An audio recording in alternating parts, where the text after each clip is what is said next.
재구속 이후 특검의 소환 조사에 응하지 않던 윤석열 전 대통령이 오늘 전격 내란 특검에 출석했습니다. 특검은 평양 무인기 의혹과 관련한 조사를 하고 있는데요. 서울 고등검찰청에 나가 있는 취재기자 전화로 연결해 보겠습니다. 이호준 기자. 윤 전 대통령 갑자기 특검에 출석을 했는데 그 배경 먼저 설명해 주시죠. 윤 전 대통령은 오늘 오전 내란 특검이 체포영장을 집행하려 하자 자진 출석 의사를 밝혔습니다. 오전 8시쯤 서울 구치소에서 출발해 서울 고등검찰청에 9시에 도착했는데요. 특검 조사는 윤 전 대통령 변호사가 도착한 오전 10시 14분부터 시작했지만 진술은 거부하고 있습니다. 11시 14분부터는 휴식 중인데 바로 점심 식사를 할 예정이라고 특검 측은 설명했습니다. 윤 전 대통령의 특검 출석은 지난 7월 재구속된 이후 처음입니다. 당초 내란 특검은 평양 무인기 의혹 관련 조사를 위해 윤 전 대통령을 강제 구인하려고 했습니다. 앞선 두 차례 소환 통보에 윤 전 대통령이 응하지 않았기 때문에 체포영장을 발부받은 건데요. 오늘 오전 8시 반쯤 교도관이 이 사실을 알리자 윤 전 대통령이 조사에 응하겠다고 밝힌 겁니다. 윤 전 대통령 측은 구치소 공무원 부담을 덜기 위한 결정이었다면서도 세면도 하지 못한 상태에서 옷만 챙겨 입고 출석했다고 집행 과정에 불만을 드러냈습니다.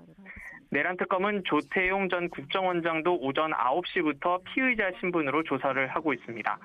조 전 원장은 계엄 선포를 미리 알았지만 국회에 보고를 안 해 직무를 유기한 혐의를 받고 있습니다.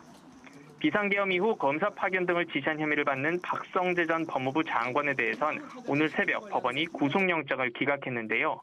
내란 특검은 오전에 긴급 브리핑을 통해 납득할 수 없다면서 구속영장 재청구를 하겠다고 밝혔습니다.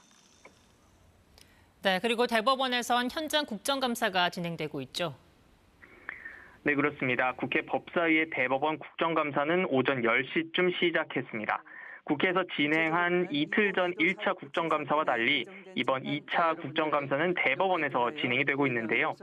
여당인 민주당은 이재명 대통령 공직선거법 사건에 대한 로그 기록을 확인하기 위해 대법원에 자료 제출을 공식 요청했습니다. 추미애 법사위원장은 관련 자료 제출 요구를 위해 표결을 진행하는 과정에서 국민의힘 의원들의 항의를 받기도 했습니다.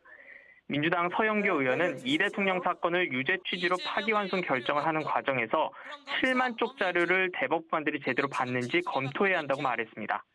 반면 국민의힘 곽규택 의원은 서류 양식도 갖추지 않은 채 표결이 진행된다면서 이 대통령 부하기라고 맞섰습니다. 조희대 대법원장은 이 자리에 모습을 드러내지 않았는데요. 서버 기록 등 자료 제출 요구에 대해 공방이 이어지고 있는 가운데 오후에도 민주당을 중심으로 서버실을 찾거나 조 대법원장 면담을 요구할 가능성이 있습니다. 지금까지 서울 고등검찰청에서 KBS 뉴스 이호준입니다.